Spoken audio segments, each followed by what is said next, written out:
My name is Doug Sheehan. I'm one of the lead gameplay programmers at Insomniac Games, and we're here to talk about building Traversal in Marvel's Spider-Man. So let's just jump right in. So in the fall of 2014, I found out Insomniac Games was making a Spider-Man game and that I was going to be assigned to bring his Traversal to life. This was not only going to be the biggest game in Insomniac's history, but it was also using a legendary IP that had a really heavily infested and rabid fan base, and it had an unrivaled expectation of quality for anything that we'd ever made. And as someone that, as a poor college student, holed up in bookstores and read Spider-Man comics, the idea of making Spider-Man swing was super exciting and also at the same time completely and utterly terrifying. Fortunately, we had the game's vision statement as a starting point, which was play like a superhero movie feels. So we kind of set upon our journey to, as the saying goes, make you feel like Spider-Man. So what does playing like a superhero movie feels even mean for Traversal? Well, with swinging as our starting point, we decided on a few core beliefs that would kind of guide the feature's development. So the first thing we acknowledged was that we wanted to target a pretty broad audience. Spider-Man has a really big worldwide following, and we wanted as many people as possible to be able to play and enjoy the game. However, we knew that we had the issue that most gamers don't really have any muscle memory for swinging. Unlike, say, a third-person shooter or a first-person shooter, most folks don't have any brain map for how to make swinging go and function. So to add to the challenge, we start the game out by chucking you out a window, giving you the control, and saying, all right, swing time, go. So wanting that first moment to feel just right, we knew we had to get the controls to a point where they were easy to learn but hard to master. Next, we wanted Traversal and swinging in particular to be rooted in physics. This was really vital to give players a sense of believability, that feeling that they could actually swing through New York as a superhero, that was really going to be possible for them. And following that, swing lines just had to attach to in-world geometry, no questions asked. This was extremely important in order to ground the simulation correctly, but also we were mostly terrified that a bunch of angry fans would tell us that we were ruining their childhood if we didn't do it. So finally, we wanted to have a dynamic camera. The look and feel of swinging needed to be fluid, fast, exciting, and especially cinematic. We needed a camera that helped translate all that high-flying acrobatics and velocity into a really visceral experience for the player, something that they could just feel in their gut. So today, I'm going to show you kind of how we achieve those core principles by taking you through the process by which we created Traversal. The biggest key to our success is iteration. For a lot of the elements I'll show you, not just what we ended up actually shipping, but where we started, where we failed, what we learned, and how we got better. And so, however, knowing when you needed to improve isn't necessarily always obvious to you. It came from a steady diet of playtesting and learning how players interacted with the game and where it was failing them. This meant we had to stay really flexible in our execution and always looking to be greater. So before we can actually swing, we have to have something to attach to. So as stated, we wanted swinging to be accessible, and this meant that we needed to think a bit about attach points from the player's perspective. Namely, what is the player actually going to be responsible for when it comes to picking an attach point, and what is the system going to be responsible for and doing to help them? So we first decided that we wanted players really just thinking about where they wanted to go rather than where they were attaching. This removed a pretty significant burden from the player and let them focus on additional layers of gameplay, like chasing cars, dodging bullets, rockets, and the occasional pigeon. The player would communicate their directional intent with the analog stick, and then the system would take it from there. So our first attempt at finding attach points was to comb the environment using an array of raycasts. This was designed to minimize the required effort from design and environment and to ensure that we were actually attaching to geometry. But this presented a number of problems that we just couldn't overcome at the end of the day. The biggest issue is that raycasts simply didn't provide enough resolution for us. Our line lengths would often exceed 50 meters, and even with a respectable density of raycasts, we were getting these 20-meter gaps at full range. This was enough to not only miss small objects that we wanted to swing from, like flagpoles and radio towers, but it would completely miss large sections of buildings entirely. Specifically, an additional issue we recognized is that corners were often the optimal swing points, and raycasts were just really bad at finding those positions because of the resolution problem. So a more obvious problem is that raycasts can't hit things that don't have collision. This was particularly problematic with trees in areas like Central Park, and even if those objects did have a little bit of collision for the trunk or something like that, we still weren't going to be able to find them because of the resolution issue. And finally, as we'll talk about later, a lot of points require some additional fix-up after you find that initial point.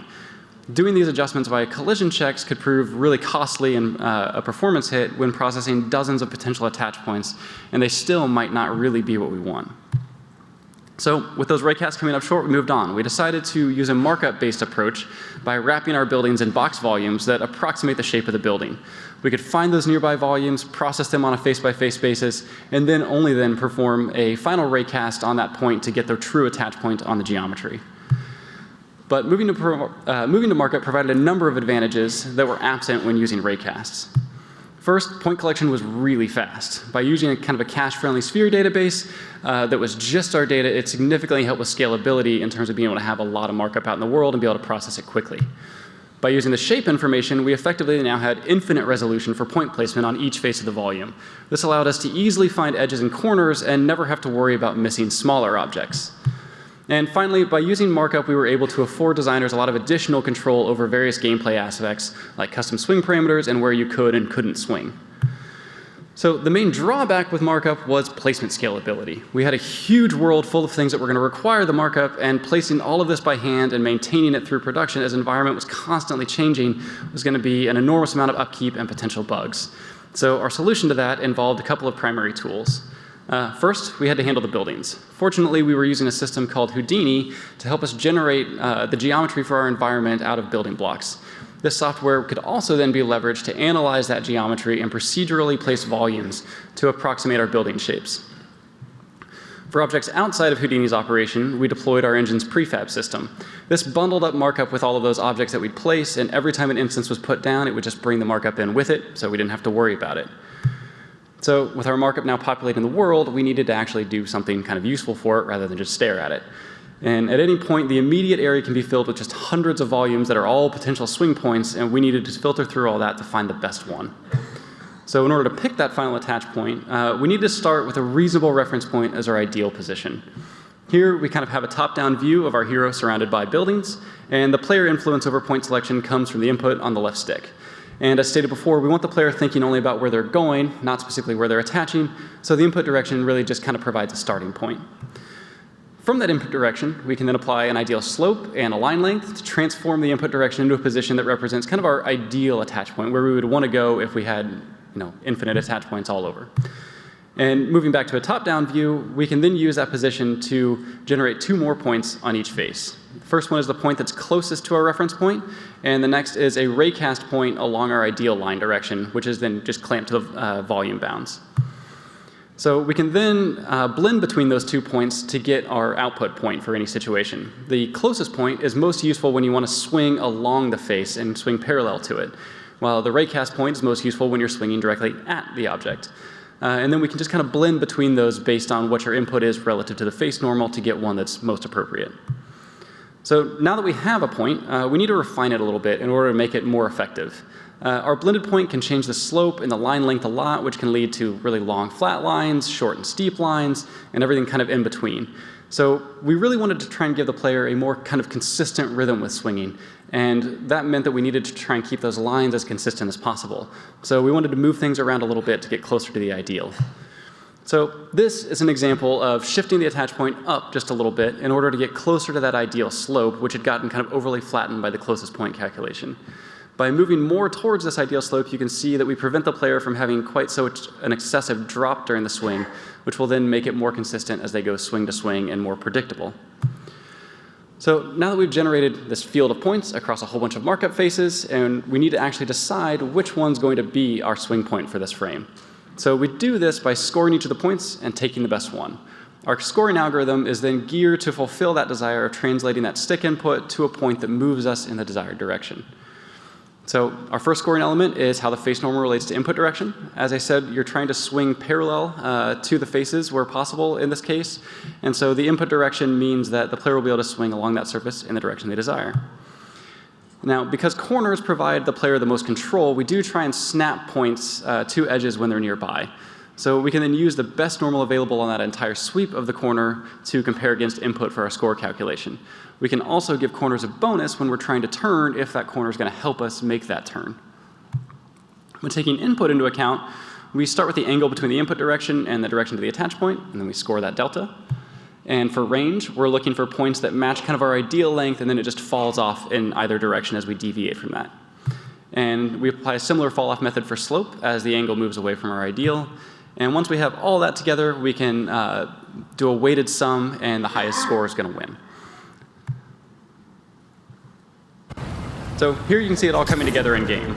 The blue boxes are our market volumes, and you can see a little bit of debug info about each point's score floating above it that kind of helps us figure out when we try to debug why one point is better than another point, particularly if we didn't want that to be the case. We can go adjust those weighting values in order to tune swinging to make it so that we're continuing to get the expected point. So now that we have our attach point, we can talk about what happens when you're actually on the line. So as stated, we wanted to have a physics-based system that we modify the results of. So we're going to start with the physics and then proceed to kind of mess with the universe a little bit.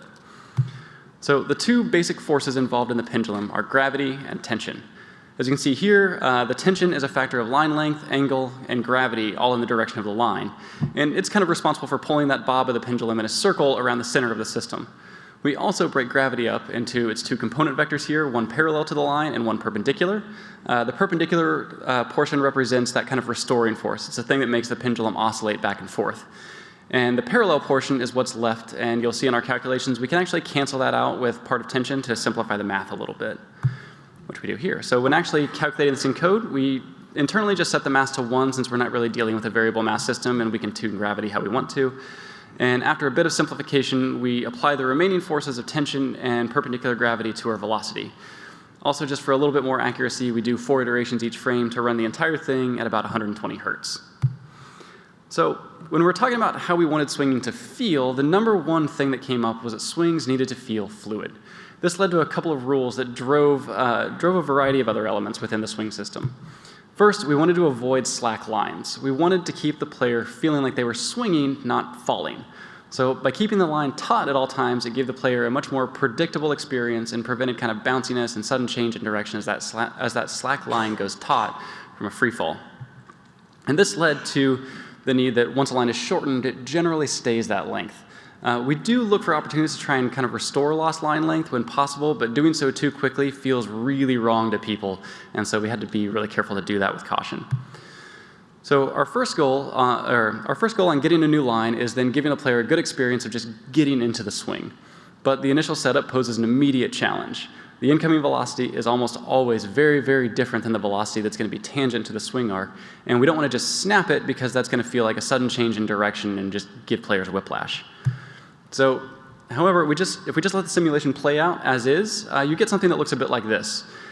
Because of our rule that we don't allow the line to lengthen again, the velocity running into the center of the swing arc shortens the line up considerably, and this can result in losing the entirety of the swing's dip as well as causing a really rapid acceleration in angular velocity that's hard for players to react to. They just get shot up in the air without knowing what happened. So to improve, we blend the incoming velocity towards the tangent direction of the swing arc a little bit on each iteration. This helps maintain healthier line lengths and improves the expected behavior in the angular velocity.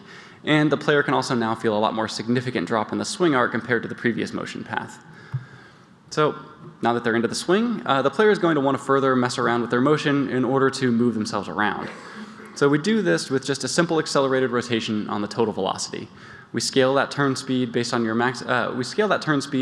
you are in the swing arc, so you get more control at the trough, less up at the apexes, so you kind of come to a stall that feels about right. We can also adjust the turn speed based on whether you're turning with the attach point or away from the attach point. So when it comes to managing speed while on the line, things are going to vary a lot from swing to swing. The two biggest influences on speed for any given swing will be the amount of speed the hero brings in, as well as the gravity that's applied during the swing that's going to accelerate them throughout the swing arc. So due to streaming considerations, we also needed to stay below about a 10-second average speed of 30 meters per second so that we could avoid loading stalls and just get everything in as we're hurtling through the world. So we start by deciding what our horizontal terminal velocity is for any given swing. As a baseline, this is done by translating our fall speed into a max speed while never letting it actually slow you down so we don't cut your incoming speed at all. So this ends up feeling pretty natural to players because they're basically using gravity to help generate speed, and it helps with streaming because in order to generate fall speed, they have to be just falling for a while, which is going to have drag, which is going to slow their horizontal speed, which helps our average speed. So once they're attached, we let normal physics accelerate them up to the max speed, and we go from there. But to enforce that terminal velocity, we do kind of a little bit of a weird thing. We only cap the hero's horizontal speed.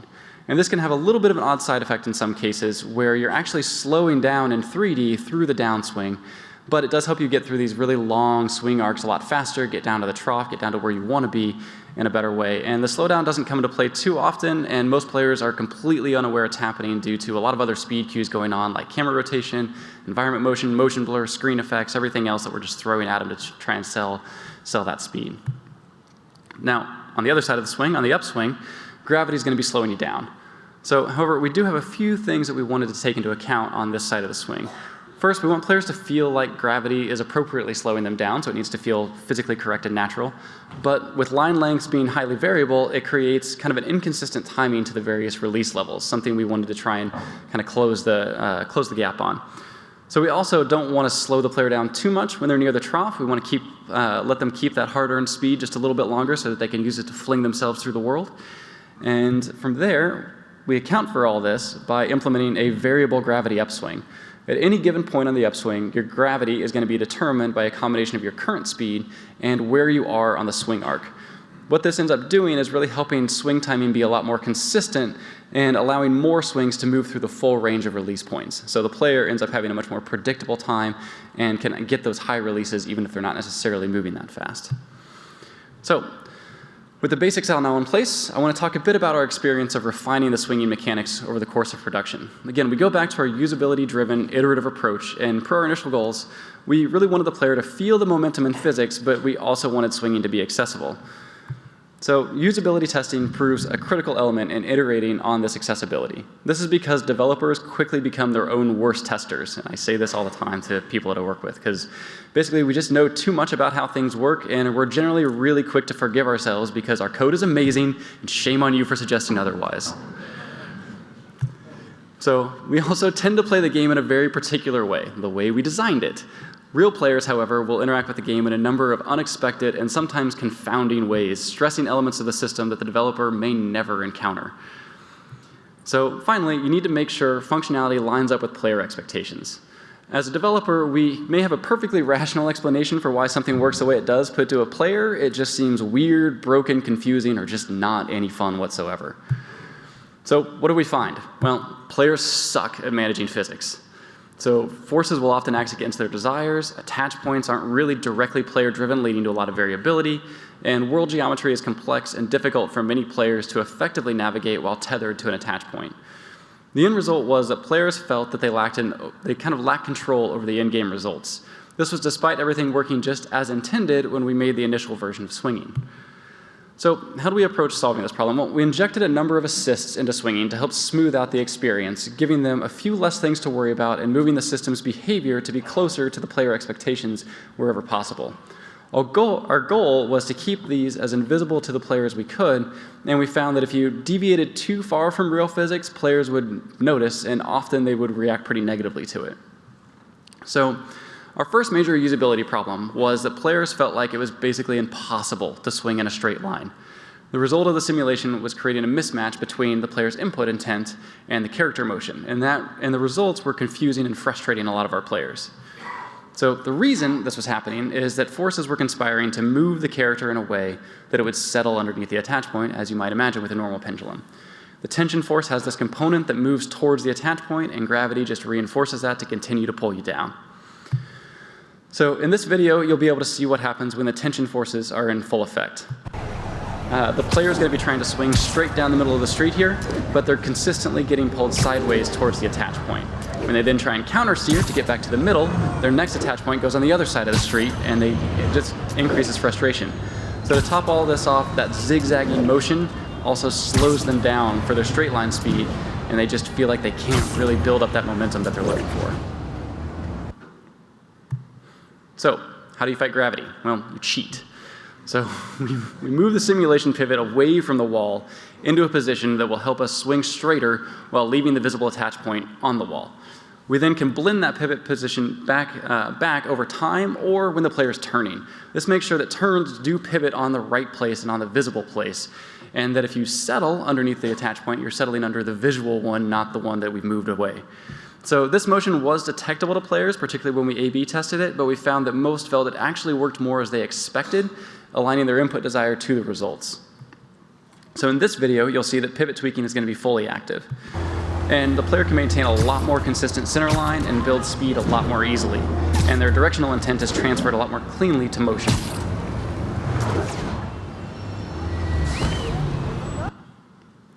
So the next usability problem was that players felt they weren't really able to get a swing line when their body was at or near the top of a building. This was happening because we required an attach point to be just a minimum height above you. And we do that because it prevents you from just flying over the pivot point or requiring that we just like slam you straight down in order to get you under it. However, this rule was completely hidden from the player, and there was not really any reason for them to expect or anticipate that it was there. An additional reason this can occur is that players' perception of the character position for the world is pretty murky when they're in the air and all the buildings are pretty far off to the side. And players are just frankly pretty impatient when falling and spamming that R2 button and trying to get a swing line. So what do? Well, once a cheater, always a cheater. We secretly allow the simulation attach point to rise above the building edge. This would raise the valid attach point ceiling and let people attach a little bit sooner. It also had this nice side effect of improving lines that were previously good but not really all that great.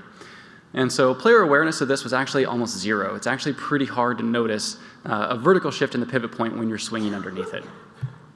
So our next usability problem was our game director special, which is that players were often oversteering when trying to turn and clipping into the edges of buildings. And so our solution here is to do a number of collision tests to scan the world for problem cases. We'd send a cone of checks forward, looking for things that we might run into so that we can nudge you just a little to the left or the right. And we would also send a series of checks kind of forward and sideways, looking for gaps in upcoming walls. This gave us a clue that we might want to dampen your steering values a little bit so that you don't oversteer when trying to make a turn and slam yourselves into the wall instead of clearing that wall and swinging into the gap. So these two things combined to give players a hugely empowering feeling of just made it without really noticing that we were the ones letting them make it. So yet another consistent problem was that players would often have a line that was just long enough to smack them right into the top of a building that they thought they were going to clear. And this was kind of particularly bad because players, as we've said, didn't have any control over line length, so they were quick to blame us for all their problems. So the solution then is to just shorten the line slowly but dynamically in order to get it just short enough to clear that building. So we'd use collision to scan ahead for the maximum height, and then we would slowly raise the player through the swing until the new line length was just short enough to clear that building. So one final element to talk about is how we shorten the line to keep players above the ground. So we do this because our ground and rooftops are so littered with cars and props and pedestrians and squirrels and other things that trying to navigate and swing through all that would be basically impossible.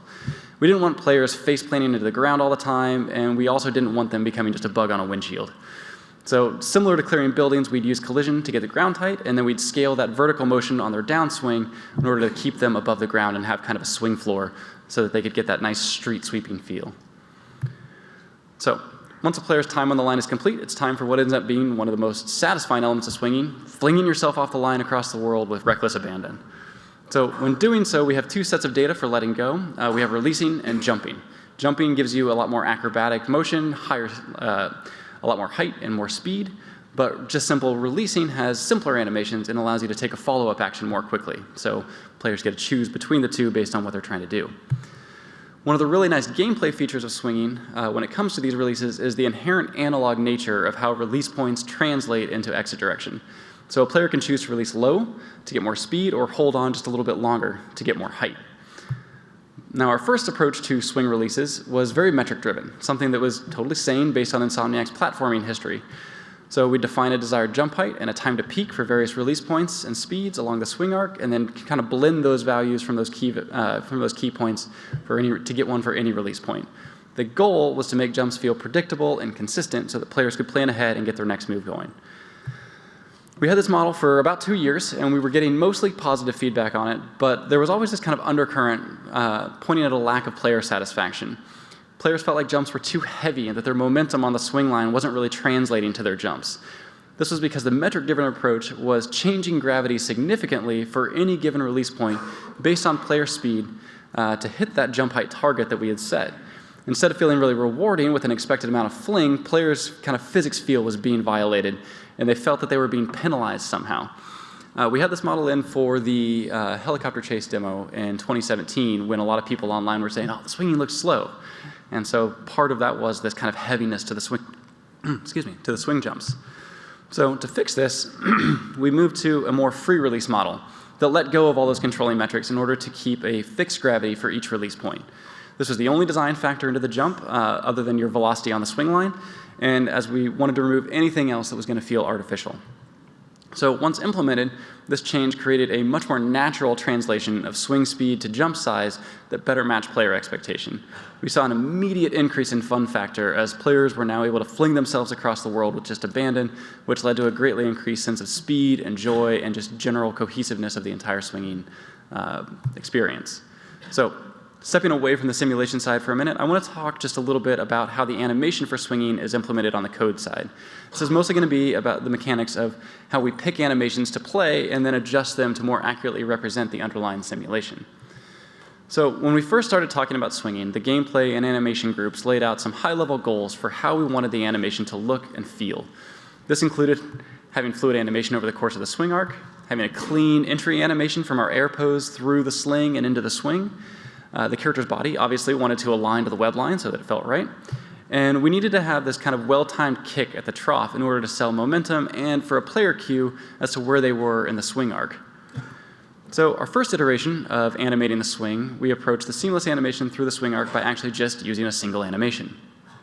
The animator created an on-the-line animation that started at the drop horizon and went all the way through to the apex horizon. In code, we would then drive the animation's time based on where the player was in the swing arc for any given frame. So in order to get our clean entry animations, we created separate swing intro animations for different points along the swing arc. These animations would end pose-matched with the full swing animation so that the blend to the swing would be seamless.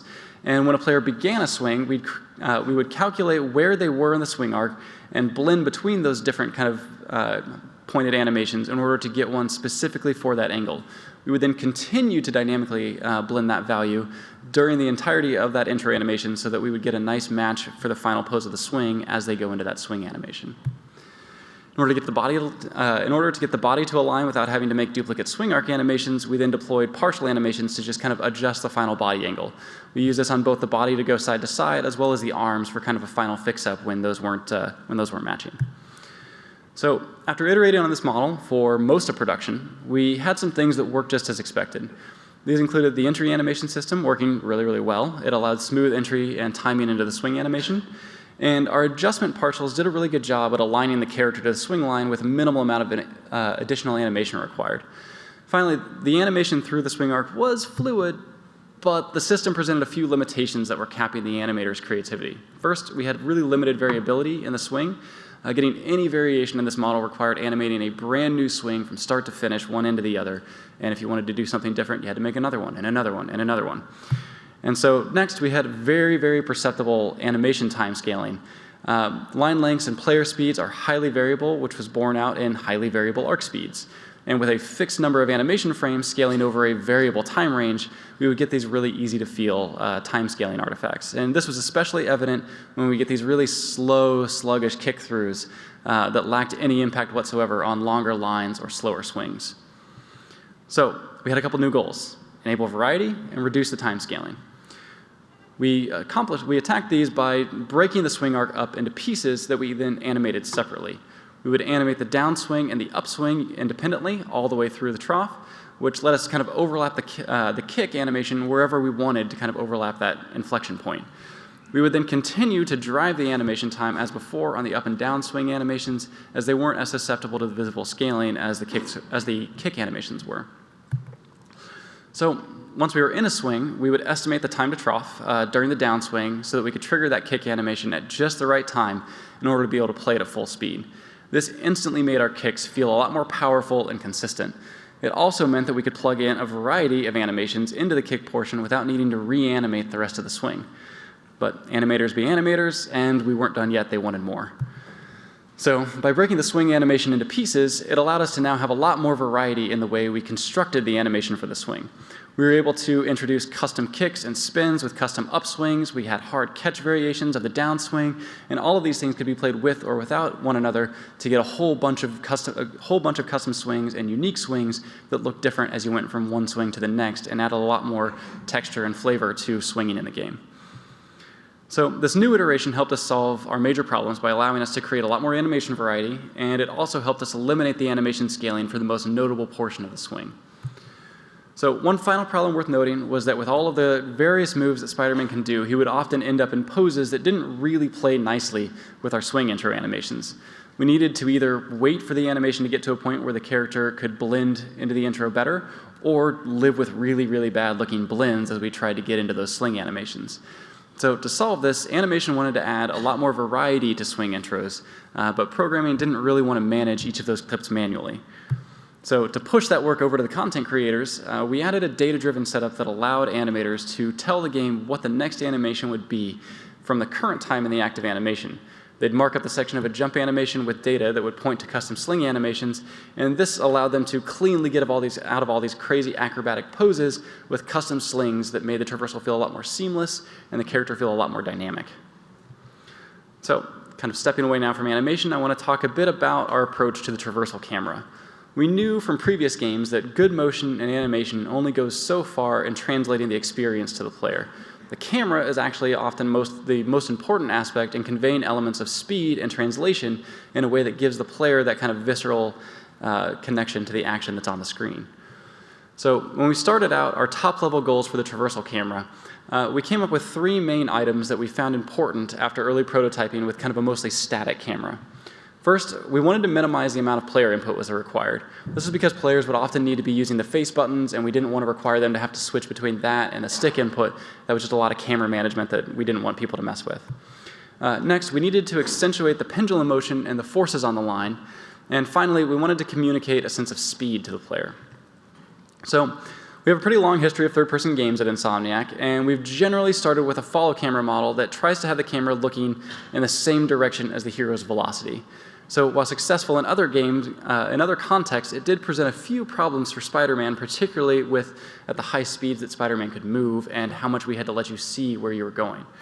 So the biggest issue was that when we tuned it effectively, to where you were going, it was extremely susceptible to these sudden changes in velocity, causing large changes in view direction. The camera would just swing around incessantly on people. This had this feedback loop with camera relative controls, where the camera would change a lot, which would change your input a lot, which would change your camera a lot, and you just get into this death spiral. So in order to fix the problem, we moved to a model based on the player more dragging the camera around. This was done by, we'd predict the player's position based on their current speed, and then we'd use that to calculate how it would drag more of a camera boom and how that would change the rotation. This ended up being a lot less noisy with velocity changes as the frame-to-frame delta was generally a whole lot smaller. So with the camera now following us more appropriately, I want to talk a bit about how we accentuate the pendulum motion of the player through camera motion. In addition to just feeling better, this also actually helped address 2 major usability issues that a more static camera was presenting. First, as stated before, players weren't really noticing the full extent of vertical translation the character was actually performing. Players were also presenting a really poor level of comprehension of where they actually were in the swing arc. They were frequently hanging on for too long, releasing high, losing all the forward momentum, and wondering what in the hell happened. So the first thing we manipulate to help sell the swing arc is the camera's pitch. We try and roughly match the swing arc's pitch in order to feel that motion through the camera. As you can see here, we want to keep the pitch a little more flattened on the downswing so that you can keep your eyes on the horizon and keep an eye on where you're going. And then on the upswing, we tend to exaggerate the pitch a little bit in order to communicate that rise more effectively and let them feel like they're moving up without getting too far into the upswing. So the next element we added to help the player feel the swing arc more was to move the character's position in screen space down and then back up over the course of the swing. This created kind of a real-world physical tracking response from the player that would reinforce the in-game motion as they kind of looked down and looked up with the character moving on screen. So when it came to turning, we really wanted to get players to feel that they were kind of whipping around a corner at high speed and bringing that same sensation you get when you're kind of in a turning car leaning to the side. And to get this effect, we apply a little bit of roll to the camera when turning and scale it based on the line angle and turn speed. But a word of caution here, we did have to be careful not to push it too far due to motion sickness concerns, and we did add an option to scale it down or turn it off entirely for people that had problems with that. So now that we have players feeling the translation in traversal, we need to make sure that they actually felt the speed. So this means we needed to layer as many visual cues as possible to help sell not just the current speed, but changes in speed. Probably the most impactful thing to sensing speed through the world is going to be field of view.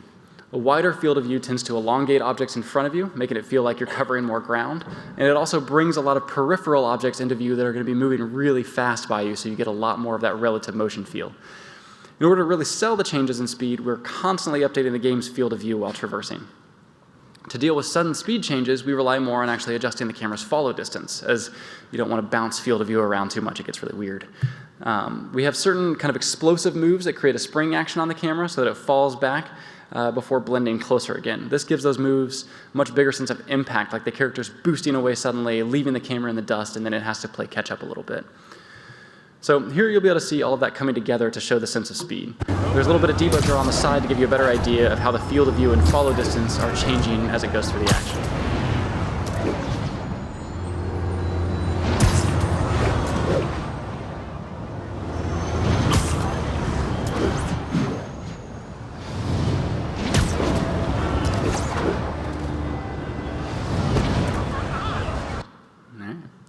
So the final bit of camera development I want to talk about is related to how the camera is handled when we perform a variety of traversal moves.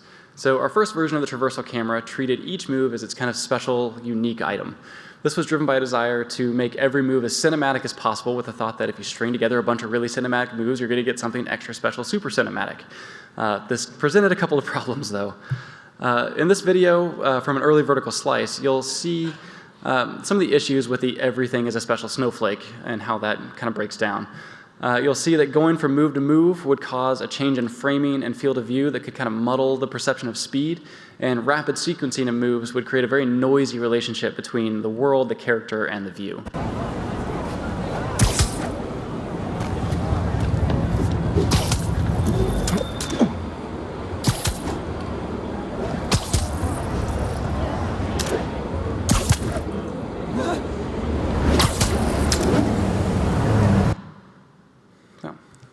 So, how do we get better? Well, we started with a more unified model for all of our traversal moves that had a speed-driven field of view and follow distance that would stay consistent across all of the different moves. We also smoothed out any adjustments we were doing to offsets to make those changes feel less aggressive and not kind of upset the player. So here, you're going to see that we ended up getting some pretty good results. You're going to get a lot more consistent perception of speed when moving from one move to another. The camera ends up being a lot more predictable to the player, and one move flows into the next without feeling like there's a major state change that the player has to suddenly adjust to. This proved a lot more fun and predictable to players and gave an overall better experience.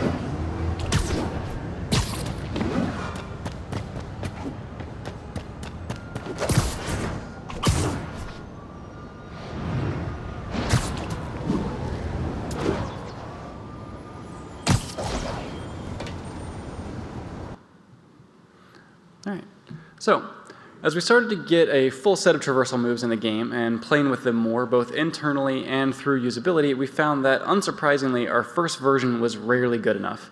So this led to a lot of feedback that motion felt stiff and imprecise. Players weren't able to navigate as well as they wanted, a lot of moves weren't matching expectations, and they were unable to actually land where they wanted to. So we started kind of revisiting things. So with wall run, our first pass was set up to actually be locked to either be horizontal or vertical with no in-between and no ability to switch. The entry was based on a combination of character velocity, input direction, the walls facing, and it had a heavy bias towards maintaining your current momentum. So if you were going really fast horizontally, you were really likely to get a horizontal wall run. The single biggest problem we had was that wall run entry direction was really poorly mapped to player expectations. They never really understood the concept of momentum driving the entry direction and how that overwhelmed their input. And this was made even worse because there was just no ability to switch from horizontal to vertical if they didn't get what they wanted.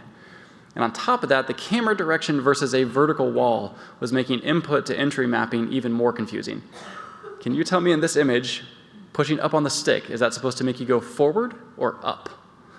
A lot of players didn't really know what they wanted to do in that situation. So players would often try to compensate for this by pointing the camera where they wanted to go, but the system was paying zero attention to the camera, and so it wasn't helping them. So with our big problems identified, we set out to make some changes. The first thing we did was to add analog steering. This created a lot more in-between values for entry direction, as well as giving players the ability to adjust on the fly if they weren't happy with their entry direction. Then we revisited our entry direction process as a whole. We added a camera-driven influence to help players to help translate player intent to in-game results, and we then significantly amped up the effect of player input over momentum so that they had a lot more control over the results and what happened on the output. So these combined to result in a significant reduction in player frustration.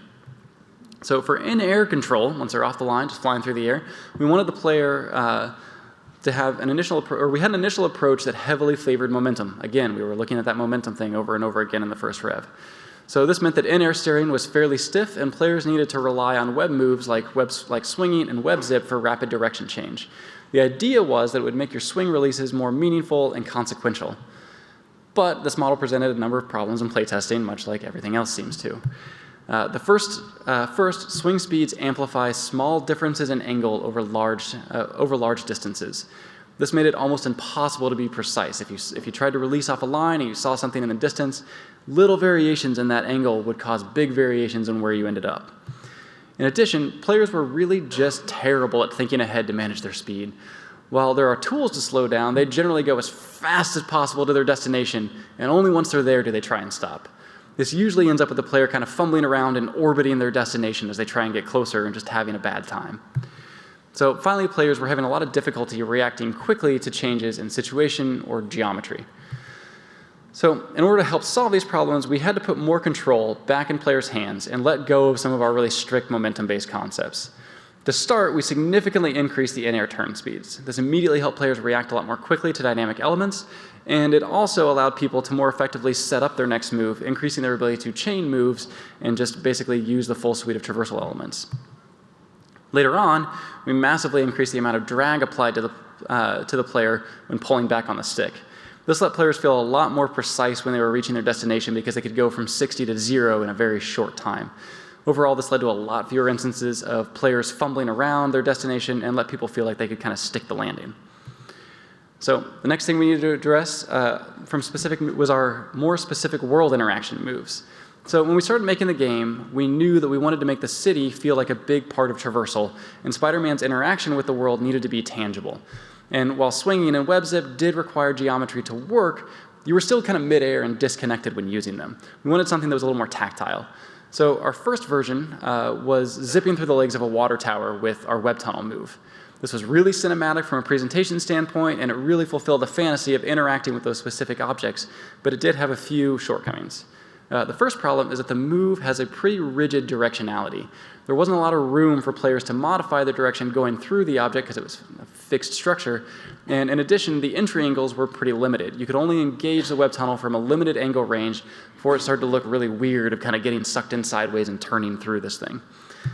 So in this case, we recognized that web tunnel had some inherent limitations that we weren't going to be able to get over. In addition, we liked having the move as it was for certain situations. That cinematic presentation was really effective for certain things. So instead, we created point launch, a move where you could zip to a point on top of an object and then spring back off instantly with a big jump. We were able to get the desired world interaction we were looking for with web tunnels, along with a number of additional benefits. First, the player could enter and exit a point launch from any direction, and because we needed just a point, the opportunity for placement in the world had increased dramatically. So once point launch was implemented, we started to notice that we had a lot of traversal moves that we were treating as unique. We had unique names for them, and we thought they were all special. But to the player, they all felt like the same thing. In this case, that was go to a thing. So as you can see, we had separate unique button combinations for going to a perch, point launching, and zipping to a wall. To make things worse, point launch only worked on perches, which were a special kind of point, but we had a very similar move that worked on perches and edges. And ultimately, this led to a lot of problems with the player's ability to kind of mentally map this variety of controls to what felt to them like the same action. So they'd fumble a lot, do the wrong thing, and just generally get themselves screwed up. So our solution was then to merge all of this into a single input space using the triggers. This helped to ensure that the button-to-action mapping in the player's brain was a lot more one-to-one. However, it's not just a matter of merging buttons. It's never that simple. It did require us to adapt some of the moves as well. First, we expanded point launch to work on all edges, which ended up being a win for the player, and we merged it with zip to perch. We then moved zip to wall to be an A mode only action so that its targeting didn't conflict with the other moves that it was sharing buttons with. So After iterating on our controls by doing things like changing buttons and adding moves, there's a few major takeaways from this section that I feel are pretty important. First, if the player expectation and system designs are not aligned, then your controls just fail, and the player experience is going to drop. We spent a lot of time giving long-winded design reasons why our controls were the way they were when they started, but ultimately players will just never get the most out of a system that they have trouble using. And the next lesson would be that trying to add analog input and behavior to our moves helped add depth, utility, freedom, and flow to our moves and just increase the player's experience. So, as we were getting towards the end of production and our core mechanics were all in place, we started to drive down to the next level of usability feedback. We found that players were still feeling that the experience had a somewhat kind of stuttery rhythm, where it would feel incredibly smooth at times, but they were kind of consistently getting these little snags and hiccups that were breaking their momentum. So as we kept gathering information, we found that most of the problems boiled down to just a few cases across the city. In response, we created a kind of small palette of moves that would help maintain flow to get around those rough edges. Many of these moves were designed to be a natural extension from the character's current action, and so they didn't require any input. We wanted the player to feel like they were expertly executing these moves that would often require unnatural reflexes if they wanted to execute them manually. So my first example here shows one of our biggest issues. You'd kind of clip a corner, causing a short wall run that would then eject you sideways. This sudden change in direction would often surprise players and would frequently create situations that were difficult to recover from, as they were kind of exiting at a high enough velocity they'd often get clear across the street before they knew what the hell happened to them. So we kind of fixed this by adding just a small little move to redirect you parallel to your incoming velocity if you were only wall running for a really short time. This very quickly got the player back in action with a consistent reference direction, and they were able to just get right back to what they were doing. So the next example looks more at a case where players didn't really have a tool to change direction easily. If a player was wall running up a building and wanted to corner over it, they would have to clear the building and then figure out what their next move was once they could actually see what was above them. This led to kind of this gap in flow while players processed that view and caused a lot of stall for them. To fix this, we added a move that the player could trigger before clearing the wall to get over the edge and redirect their velocity all in one shot. This added a little layer of skill, which was nice, and it added some depth while letting players a lot more efficiently navigate over these buildings. So a lot of our additional moves centered around trying to traverse through space near walls and how that conflicts with our art team's desire to have a lot of stuff sticking out of those walls and into our play space. The biggest factor here was fire escapes. It just didn't feel like New York without them, but they were basically the total arch nemesis for the Traversal team the entire production. We ended up making a lot of vaulting moves both from the air and from wall run and from swing to get around these, as well as completely custom ladder climbing web move to kind of climb them like a ladder up a fire escape stack. We also needed to deal with signs hanging out of buildings, particularly in places like Chinatown, and a lot of small little outcroppings and changes in wall contour that were too small to just wall run over, they were too big to just wall run over, but too small to actually run on entirely. So, anyway, that wraps up our journey that we went on with creating Traversal for Marvel's Spider-Man. We had a whole lot of fun along the way working with such a great character, but there are definitely a few key things I believe any developer can learn from our experience here. First, when creating mechanics, start with a simple implementation and then add complexity only as you uncover new problems. By keeping things simple early, we were able to avoid going too far down a path that our players wouldn't respond to, which in many cases kept us from wasting work. We ended up with a system that had a whole lot of features, but many of the additions were things that we could never have anticipated needing or wanting ahead of time. Second, you have to stay flexible in your approach to creating mechanics. We were initially really resistant to some of the best changes because we had all the design reasons listed out why it was working like it was supposed to, and clearly it was the feedback that was the problem. By allowing the game to evolve, we came to a final product that was far superior to what we thought was the right approach earlier in development. And finally, you are your own worst tester, and in some cases the rest of your dev team quickly catches up with being terrible. Developers know exactly how their systems work, and they're just and the way they're supposed to be used. So when you play the game, it will often work exactly as you expected. Different players will play the game in wildly different ways, and you'll never know where the real problems and edge cases are until you let them loose in your game. Even with external playtesters, you should always challenge yourself and others to try to play the game in different ways and try and have a different experience with in mapping what your controls are into the game. So that's it for me. Thanks so much for coming.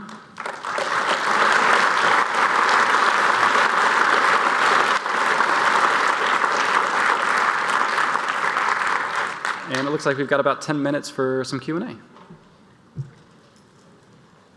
can start over here. Hello. So the problem space you're working in seemed like it required like a ton of different skill sets to effectively solve these problems, like cinematography, physics, game design, a whole bunch of others. What was like the composition of your team like, and how did you kind of effectively organize around these different skill sets to solve these problems? So we had what we called the Traversal pod, which consisted of a couple of programmers, a handful of animators, a designer, as well as just everybody else looking at Traversal in general. So we'd have effects people that would come in and help with effects. Our animation director would also kind of be looking at things from a cinematography standpoint, as well as our, the animators in the Traversal pod. And so it was really just it was an extremely collaborative environment and getting all the different people from all the different disciplines with eyeballs on it and everybody looking for ways to give input on how to improve things. Thanks. Yeah. Over here. Was any inspiration drawn from Spider-Man 2's web-slinging mechanics? Early on, we definitely played all of the games. Spider-Man 2 did a lot of really great things. So did Ultimate Spider-Man. So did Web of Shadows. So did ASM 2.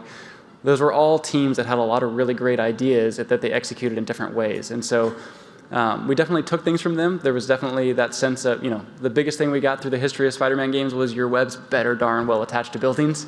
When we took it from there, we ended up at the end of the day wanting to make something that was also kind of our own.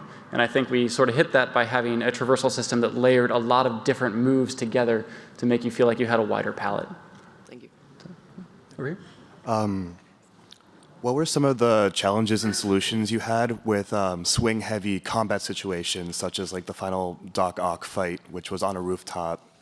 Yeah, so that created kind of a lot of weird things, and we actually had the ability to basically have a config data set that kind of parameterized how swinging worked.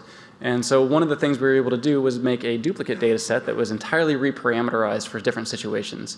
So when we were inside GCT, inside Grand Central, or when we were in a combat arena, like a boss fight, we could sit there and basically just change all the parameters for how swinging worked in order to make it fit that space a little bit better. We didn't want to deviate too far. It needed to be kind of make sense to the player, but it did let us make sure that we weren't kind of overshooting things when you weren't getting. When you're outside, it's these big, huge swings that give you a lot of height and a lot of stuff like that. If you're inside or in a boss arena, that becomes a problem if you're constantly getting yourself flung up in the air with nothing to swing from and just have to free fall for a while. So that reparameterization really helped us to make things fit whatever situation we were dealing with. Thank you. Yeah. Hi. Thanks for the talk. Really, really excellent. So I have a question about what you said earlier, where you would do animation blending to correct the way Spider-Man was facing during swing. Yep. But with all of his cool poses and so on, how did you prevent that blend from creating like strange artifacts during the animation? I'll give a lot of credit there to our animation team with Elliot Grossman, who did a lot of the animation work, and to our core engine programmer for animation, Johnny Garrett. They made a sweet animation system and a bunch of sweet animations that did really cool stuff. For the most part, the blending ended up, we just made sure to kind of control where those things go, and we made sure to control when we use them so that they didn't get too far outside of what we needed. We also had the side effect that when you're swinging, you're kind of out in the air. So unlike if you're on the ground or somewhere where you have to really kind of hand plant on things and touch things, if there was a little bit of drift from those partials and stuff, it didn't really matter as much for swinging. And so it gave us a lot more freedom to kind of play with that stuff. We just had to make sure that visually you were lined up with the line and it felt like those forces were correct. And at that point, we were good to go. All right. Thanks. Yeah. Hey, it seems like throughout development you're changing like gravity settings, adding new mechanics that Spider-Man can use. How did you work alongside the level design team during this process to make sure that all their work isn't thrown away as soon as you change a huge fundamental setting or something? That was one of the biggest challenges we had. Working on not necessarily a new IP to us. Yeah. We didn't really have all of the mechanics locked down until we were well into production before things started to get locked down, which, as you said, creates challenges for the design team. A lot of it came down to the designer in our pod, Josue, basically did a lot of work of trying to maintain things consistently. He actually built the metrics for the entire city by himself. and then it was done, and then we actually generated the geometry after that through Houdini. So we got a lot of consistency in the open world by just having that go through one person.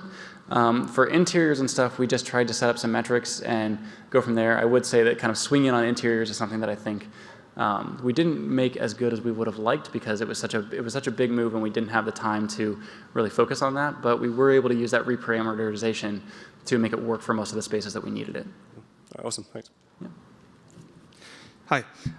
Excellent talk. Thank you so much. Great game. I'm definitely stealing all your math.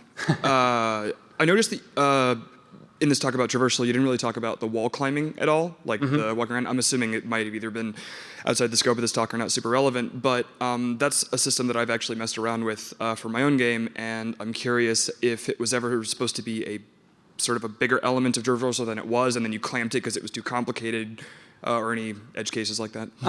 So wall crawl was really, it's really identifiable with the character, but it has this problem for games, which is when you do it, you can only go so fast or you look like a weird salamander. And usually when people are on a wall, they want to interact out from the wall. There's nowhere to put your camera except for inside of you or something. And so it creates a lot of these gameplay problems. Our designers, in some ways, had trouble figuring out even how to use it. Our buildings had a lot of complexity to their geometry that added a lot of complexity to the wall crawl stuff. We actually had Ross McIntosh, one of our programmers, was working on it for probably a couple of years, working on some wall crawl stuff. And it's a really, really complicated problem to deal with all of that geometry. I noticed that you hard clamped it to go around corners with specific animations, so it didn't actually have to deal with artifacts and stuff. Yeah, so we tried to kind of scope down in places where we could to take some things that were really hard problems and make them into a little bit simpler problems. And so we did that wherever we could with wall crawl. We still wanted to make sure and fulfill that kind of fantasy element while having most of the game focused on this big, fast speed traversal. And so we just chose to have wall crawl be something that we, implemented as well as we could, but didn't try to over-focus on. Makes sense. Thank you so much. Hey, amazing talk. Totally loved it. We tried to build a Spider-Man game as one of our prototypes and really, really failed to do it. So one of the things I had a doubt about was you mentioned that we used box volumes for collision detections, and that so how did you decide which objects in the scene it would go to? Was it applied to everything that he could attach to? And if so, how did you maintain the performance as to where you detect the collision occurs? Does it happen in a particular area, and how so? So was your question how do we decide where to place markup and where not to? Yeah. So for the most part, we wanted to, in the open world, we marked up everything. Like I was saying, we used our procedurally generating system Houdini. Well, it's not ours, it's middleware that we licensed, but to place a lot of that stuff, so it was kind of everywhere. For interiors and things, we would just decide if the space was in metric, and we would place or not place things based on whether it was in metric for that. And other than that, we would just find other things that we wanted to attach to, like treetops and stuff like that, and just place markup there. That's where we could use our prefabs to say, okay, this object is always going to come bundled with this markup, so every time it gets out there, it's populated with that markup. So it really just came down to anything that, as much as possible, anything that looked like you should be able to swing from it, we tried to get markup on it. Did you have any performance issues in trying to find out which place to attach to, or whether anything you had to optimize to do? We had a few things. We went through a number of iterations on that. We ended up getting better by, like I said, using kind of a sphere database and some search querying to kind of pack all the data in as much as we could. Really helped us kind of speed things up. We ended up being able to move it off onto a job on kind of another thread so that it could happen in the background. And so it ended up taking, even in an area that was highly dense, it ended up taking on the PS4 probably in a dense area about 2 milliseconds to process and chug through everything. So it wasn't necessarily cheap, but it wasn't too untractable either. Cool, thank you. Yeah. Hi, thank you for your impressive sessions. So I'm making swinging VR game and like a Spider-Man. So if you will make the VR Spider-Man, so what do you change spec or game design? What was your question? Sorry, I didn't quite. Sorry. So what do you change for VR game like a Spider-Man? What do we kind of change to make a game like Spider-Man? Go through the town and swing with rope. So So is it kind of how do we have to change the city to make swinging work? yeah, you're right. Gotcha. Okay, so it's actually interesting. We had a lot of tests early on talking about how wide the streets needed to be. If you actually take full New York width streets, they're actually really terrible for swinging because your line angles end up being like too far to the side. So we did a lot of tests to figure out what the right widths were for the streets, a lot of metric tests early on, and so we had to kind of play around with all of that really early in order to find what the right distances were before we kind of populated the entire city with stuff. So it was kind of just progressing things a little bit at a time in lockstep as we were kind of iterating on the design side and on the world construction side and iterating on the swing side to make sure those two things kind of work together in a really nice way. Thank you. Yeah. Cool. Just other questions? All right, I think we're out of time. Thanks, guys.